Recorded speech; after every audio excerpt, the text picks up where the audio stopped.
Futebol tem que ter provocação. Ao contrário do que muitos acham, aquela provocação saudável entre adversários até deixa o jogo mais disputado. Só que às vezes, os jogadores passam dos limites nessas provocações e até se dão mal. Já deixa seu like, porque hoje vamos ver jogadores que provocaram e no fim se deram mal.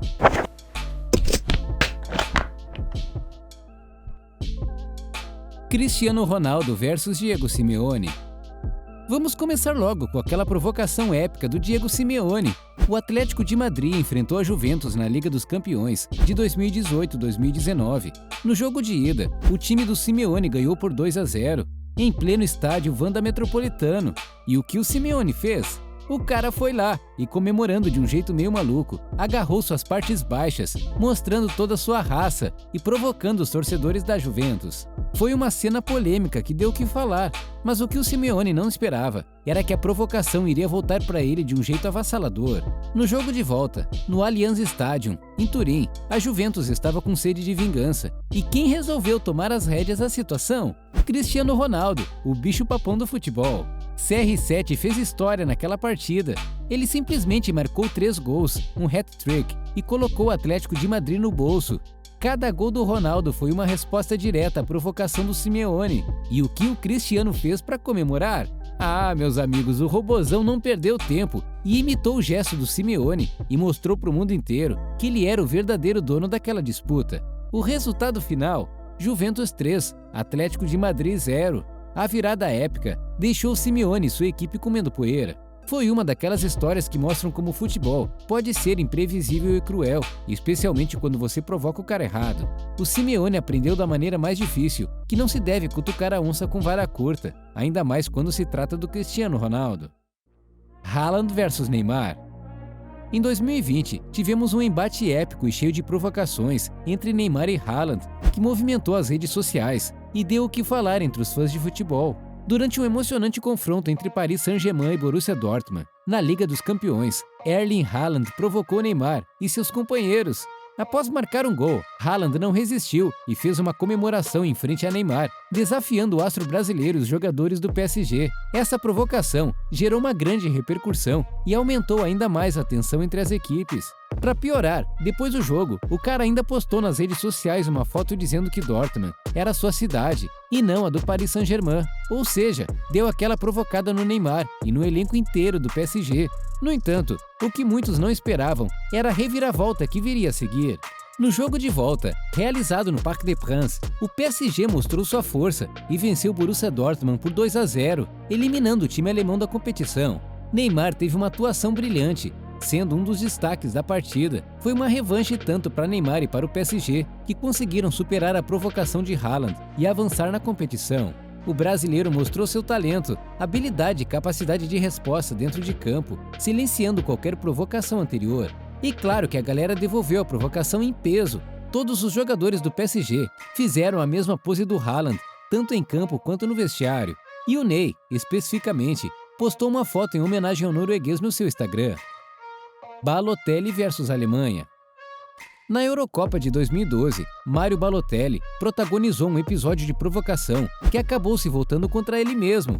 Segura aí, que eu vou te contar essa história. Durante as semifinais do torneio, a Itália enfrentou a poderosa seleção da Alemanha. E o Balotelli resolveu entrar no clima pré-jogo e soltar o verbo. Ele provocou os alemães, dizendo que se eles quisessem vê-lo chorar, teriam que derrotar a Itália primeiro. Foi uma provocação e tanto, deixando os torcedores e a imprensa em polvorosa. Mas o que aconteceu em campo? O Balotelli simplesmente fez 2 gols sensacionais contra a Alemanha. Foi um show de habilidade e precisão.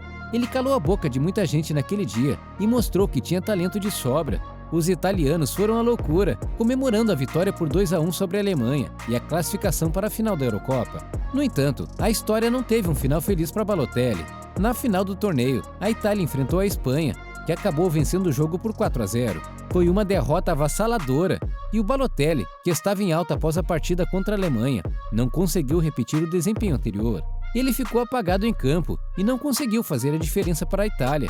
Assim, o que começou com uma provocação ousada de Balotelli contra os alemães acabou se tornando uma lição de humildade. Ele viu sua seleção ser derrotada na final e ficou sem o tão sonhado título da Eurocopa. Foi um momento difícil para ele, que precisou lidar com a frustração de não conseguir corresponder às expectativas após suas provocações. Diego Costa versus Gabriel. Diego Costa e o zagueiro Gabriel protagonizaram um confronto tenso durante uma partida acirrada entre Chelsea e Arsenal. No calor da batalha, Diego Costa, que já é conhecido por seu estilo provocativo, resolveu testar os limites do zagueiro Gabriel Paulista. Costa começou a provocar e tentar tirar Gabriel do sério, com provocações verbais, se é que você me entende, e um jogo físico intenso. A situação ficou feia quando Gabriel reagiu às provocações e acabou sendo expulso pelo árbitro. Diego Costa conseguiu o que queria, colocando o Arsenal em uma situação difícil com um jogador a menos.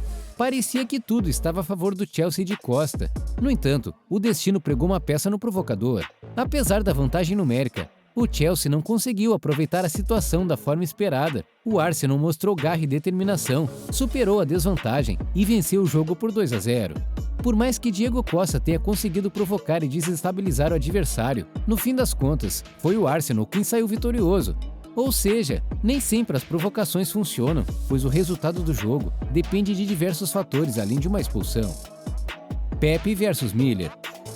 Um caso parecido com esse entre Diego Costa e Gabriel aconteceu entre Pepe e o Thomas Miller. Esses dois se pegaram de jeito durante uma partida entre Portugal e Alemanha. Pepe, que já é conhecido por ser briguento, resolveu botar pilha no Miller. Pepe partiu para cima com suas entradas duras e provocações verbais, querendo tirar o Miller do sério. A coisa ficou tensa quando o zagueiro cometeu uma falta dura no Miller. Os caras começaram a trocar palavras quentes, vamos dizer assim, e isso acabou resultando na expulsão do zagueiro. Pois é, o cara começou a provocar, mas ele mesmo acabou pegando pilha. Vai entender, né? No fim das contas, a provocação de Pepe não deu certo e a Alemanha saiu por cima no confronto, ganhando de 4-0. O Miller, com sua classe e habilidade, brilhou no jogo e ajudou a Alemanha a vencer de forma convincente. O Pepe, por mais que tenha provocado e batalhado em campo, acabou vendo sua seleção perder feio para a Alemanha. Pois é, as provocações dão um tempero a mais nos jogos, mas no final das contas, é o talento e a garra dos jogadores que fazem a diferença. Luis Suárez versus Chiellini. Vamos falar agora de um atacante lendário, que hoje joga aqui no Brasil. Luis Suárez, o cara da seleção uruguaia, aprontou uma das maiores polêmicas do futebol durante a Copa do Mundo de 2014, no Brasil. Na partida contra a Itália, ele resolveu dar uma de Drácula e deu uma bela mordida no ombro do zagueiro Giorgio Chiellini. Mas essa provocação, que na verdade foi até mais uma agressão do que qualquer outra coisa, acabou se virando contra Suárez. Foi um lance chocante que viralizou nas redes sociais e deixou todo mundo de queixo caído. As consequências da mordida do Suárez foram pesadas. A FIFA não ficou nada feliz e meteu uma suspensão nele. Foram 9 jogos da seleção uruguaia e 4 meses de qualquer atividade futebolística. Ou seja, ele ficou de molho, sem poder jogar nem treinar com a seleção por um bom tempo.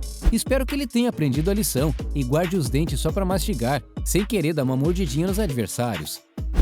E falando em Luis Suárez, o craque está fazendo sucesso aqui no Brasil e tem alguns segredos que você nem imagina. Por exemplo, já se perguntou por que o craque usa essas munhequeiras? E não, isso não tem a ver só com moda ou estilo. Pelo contrário, existe uma explicação por trás disso. Clica no vídeo que está aparecendo na sua tela e veja o mistério por trás da munhequeira do Luis Suárez. Descubra agora mesmo o motivo que levou o craque a adotar esse acessório tão peculiar. A gente se encontra lá.